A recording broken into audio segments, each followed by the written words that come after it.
Hello everyone, my name is Titus, and today I'm going to tell my coming out story. So this isn't anything that I've really talked about before. Let's get down to business. To defeat the Huns, of course, nothing else. Wow, this is a lot more harder than I thought. So, I guess we'll start at the beginning. I kind of always knew I was different. When I was like 11-ish, ever since I was 11, I always knew that I was different than everyone else. So I never really knew, like, what I was. I was always attracted to guys. I was definitely attracted to guys in high school. But I was also somewhat attracted to girls too. And I always felt connected with guys and girls, you know? I felt like I could form an emotional connection with anyone, really. It didn't matter. And then it wasn't until college that I really, figured out who I was. One of my best friends was writing a paper on bisexuality, and I was like, hey, tell me about your paper, because I was curious. And so he did, and he explained it to me. Before that, I didn't even know terms or anything. And he's like, yeah, bisexuality is, when someone is attracted to both men and women. And I was like, maybe I am bisexual. And so, for the longest time, I thought I was bi. Which I still kind of think I am. I don't know, it's kind of weird, but whatever. But yeah, so then I came out in college officially to a few friends. They were all really great, awesome friends. And then I had to call my parents and tell them that wasn't as much fun. Hey, they're parents. But what was really nice, that they told me that they loved me, and that they'll always love me no matter what, which I really appreciated. Of course, being Christian, conservative-ish, pretty conservative parents, they gave me the talk. Anyone who's a gay Christian knows the talk about how homosexuality is wrong, and all of that junk. But, I don't know, and that made me kind of feel bad, because I felt like God didn't love me, and that was difficult for me, especially because, I've been a Christian all of my life, and I always thought, when I first knew that I was different, I kind of struggled with that a little bit, 11 or 12, and thinking back, and I was like, man, I'm different. Does that mean that God doesn't love me anymore? But no one ever talked about it, so it's not like I could just ask, because I knew if I did ask anyone, they'd probably figure out that I was different, and I don't know, I've always been afraid of being judged, and still am somewhat. But yeah, it was difficult, and it's been a journey. I've come to realize now, I'm comfortable with who I am, and I think that you can be both part of the LGBT family, and you can totally be religious. You can be a child of God. You can, religion and sexuality, you can be both, okay? But yeah, anyway, so in high school, came out with them, called my parents, that whole thing, came out to my sister, she was nice, liked her.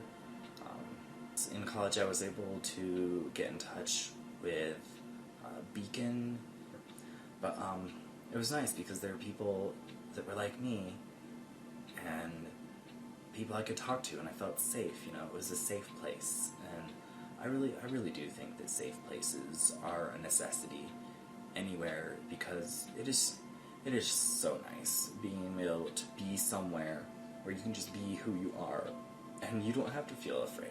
You don't have to be scared of what people are going to think. You can just be who you are, and that's nice. When I went back to Michigan, I got in touch with the All for One group. Ooh, what up, t-shirt reference? What up? I Superwoman I who's on YouTube reference. Wow.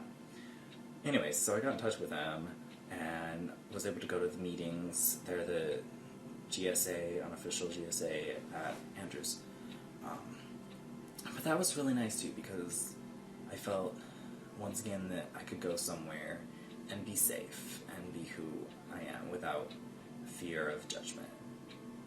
And it's nice, especially for someone who has social anxiety, which I'm going to make a video about later, because that's a whole nother topic. But yeah, so it was nice being there. And now I'm back in Nebraska, actually, and trying to maybe see if I can help out getting Beacon started up again.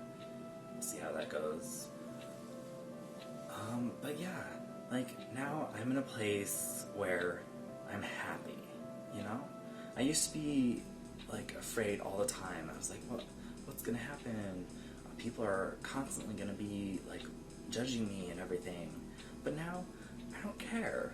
Like, so what if someone knows who I am? Which I guess I'm officially taking on the label of being gay, just because I think that fits me more. I like guys way more than women. I'm not really, like, physically attracted to women, but I'm definitely physically attracted to guys, that's for sure. But I'm not really physically attracted to women, but I am emotionally attracted to women. So, when it comes to guys, I'm gay. When it comes to girls, I can be, I guess, demisexual. I'll go over terms in another video too. But anyway, so I just wanted to, like, tell a little bit of my story, and just where I am now. Just maybe to help somebody else who might be struggling, especially with raising up in a very conservative, like, Christian environment. Because I don't want someone to feel like they're not loved, and like they're just this bad person that's gonna go to hell automatically. I don't want anyone to feel like that. I think that is totally wrong. I just know you are loved, like, so much so. God loves you. He's never gonna not love you. That's why He has unconditional love, because He loves you no matter what. And I know it's like cliche to say it gets better, but I think it does and it doesn't, you know? It does get better, and it gets better in the sense that you're going to be more comfortable with yourself eventually, and I think everyone's going to come to a point where they're totally comfortable with who they are. It doesn't matter what other people think, and they can be free. It's a very freeing feeling. But anyway, so that's my story. Well, that's all I have for you for today. I'm back to YouTube. I'm gonna see if I can maybe actually this time make consistent YouTube videos. We'll see how that goes, because it's not happened in the past, but I actually got some editing software. That's pretty much all I was missing last time. Some good editing software. So I have good editing software. I'm just going to be filming with my iPad, because that's all I have to film with until I get maybe a camera eventually. Editing software, camera, me, some time. That's all you need, right? Anyways, that's all I have for today. as always, have a great day.